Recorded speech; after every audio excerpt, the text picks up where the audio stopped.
XRM 125 Fi ang motor na gagawin natin ngayon dahil mag-install tayo ng LED light. Ito yung nilagay ko na LED light dito sa XRM natin. 40 watts lang siya pero malakas naman sa gabi. Ito yung kanyang wire, kaya papakita ko sa inyo kung saan ko ikinunik itong tatlong wire lang yung i-connect natin. Madali lang i-connect ito, basta tapusin nyo lang itong video. Itong white wire na ito na galing sa LED, i-connect natin ito sa white din na wire na galing sa socket ng stock na ilaw ng XRM natin. Dito natin i-connect sa white wire na ito. Kaya ganito lang gagawin natin mga ka-rider, pagdudugtungin lang natin siya. Pag ganitong LED light, hindi na kayo kailangan maglagay ng relay. Tapos na natin na i-connect yung white wire na galing sa LED. Mamaya na lang natin babalutan ng electrical tape. Ganyan muna para makita nyo. At itong wire naman na ito ay nakakonik na sa accessory wire. Hindi ko na napakita kung paano ko siya ikinunik, pero sa accessory wire ko ikunik ito dito sa susian, sa ignition. Yan, may makikita kayo na apat na wire, pero gagamit muna kayo ng test light para makita nyo kung alin dyan yung accessory wire, para hindi kayo magkamali. Dahil accessory wire yung hahanapin natin, ilalagay natin tong test light natin sa negative ng battery. Yan, inon natin yung ignition switch para makita natin. Sa mga XRM, may apat na wire na makikita nyo sa ignition switch. Yan, yung dalawa ay nakarekta sa positive ng battery. Kaya pag on nyo yung susi, magkakaroon naman ng power yung dalawang wire. Kaya yun yung hahanapin natin, yung may power lang pag naka-on yung ignition switch. Pwede naman mag-connect sa wire na kahit naka-off yung ignition switch ay may power siya. Pero ang problema lang mga ka-rider, kahit hindi mo inopen yung ignition switch mo, ay mapapailaw mo pa rin siya. Kung sakaling nakalimutan mong patayin yung ilaw mo at napindot mo, lalo na pag tanghali hindi mo makita kung nakailaw yung motor mo, yun lang, malulubat yung battery mo. Kaya mas maganda talaga yung sa accessory wire ka mag-connect, dahil kahit nakalimutan mo na patayin, pag pinatay mo yung ignition switch ay mamamatay rin yung ilaw mo mga ka-rider. Itong kulay green naman, dito tayo nag-tap ng switch.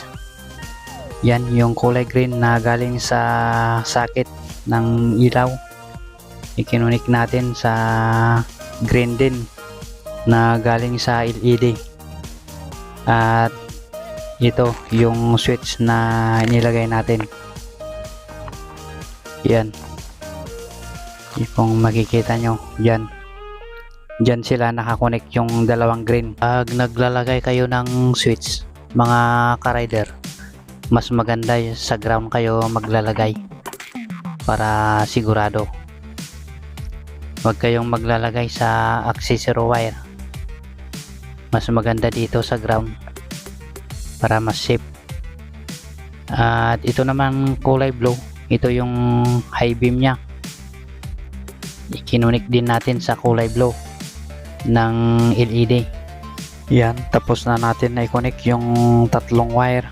Ito namang wire na ikinunik natin kanina sa accessory wire, may gagawin tayo dito mga ka-rider. Dito sa socket na to, hahanapin natin yung yellow wire, yung galing sa stator, yung light coil nya. Yun ang hanapin natin. Ito na yung yellow wire. Ang gagawin natin dito ay tatanggalin natin sa mismong socket para i-disable natin siya.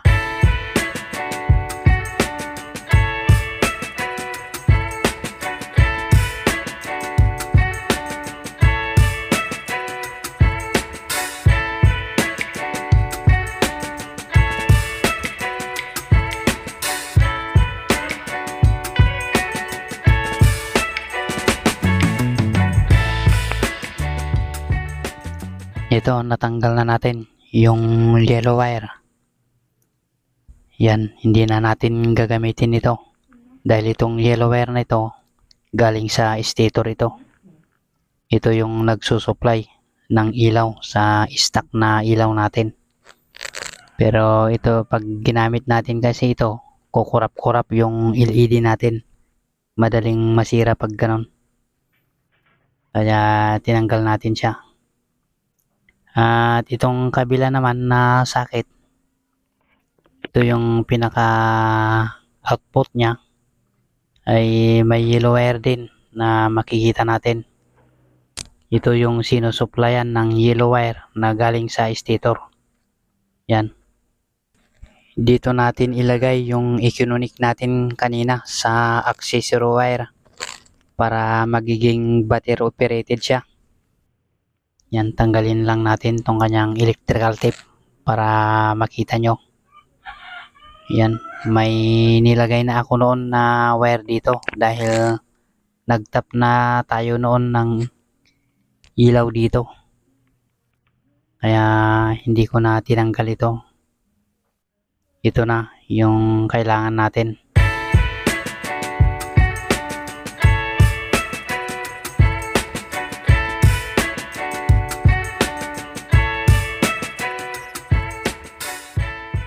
Kung gusto nyong mag-battery operated sa stock na ilaw nyo, ganito din yung gagawin nyo. Walang pinagkaiba.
Yan, naayos na natin yung wire.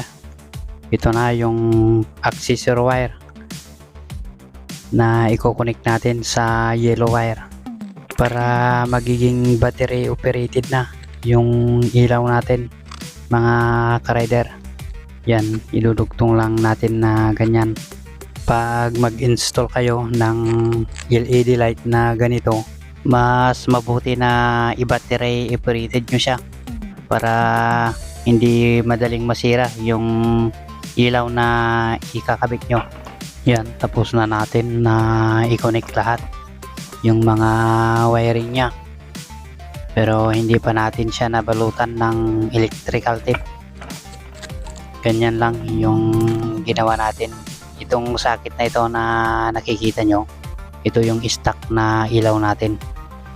Ito, dito siya nakalagay, kaya ibalik natin para pag gusto natin ibalik sa stock, madali lang yung gagawin natin. Napakadali lang na gawin ito, mga ka-rider. Ang pag-wiring ang napaka-basic na gawin. Ito, ipapakita ulit natin yung ginawa natin para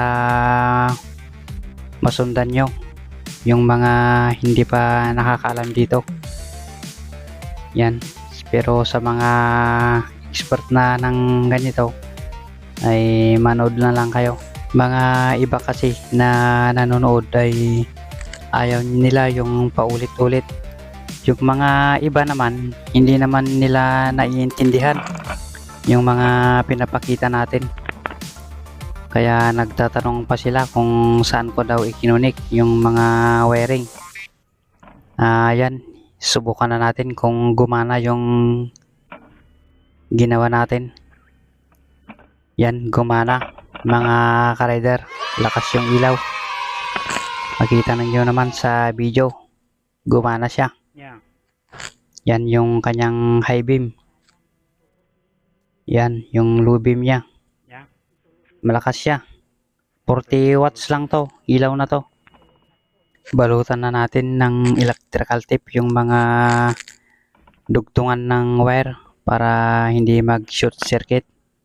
At ibalik na natin siya mga ka-rider. Yan, naipakita ko na sa inyo lahat kung saan ko ikinunik yung bawat wire. Kaya alam ko na nasundan nyo ito. Yan, naibalik na natin siya at subukan ulit natin. On lang natin tong kanyang switch. Ayan, umilaw na. Umilaw na siya mga ka-rider. Ganyan lang yung pag-install ng LED light kahit anong motor. At yan lang yung video natin mga ka-rider. Salamat sa mga nanood at pa-subscribe naman ang YouTube channel natin para updated kayo pag may bago tayong video.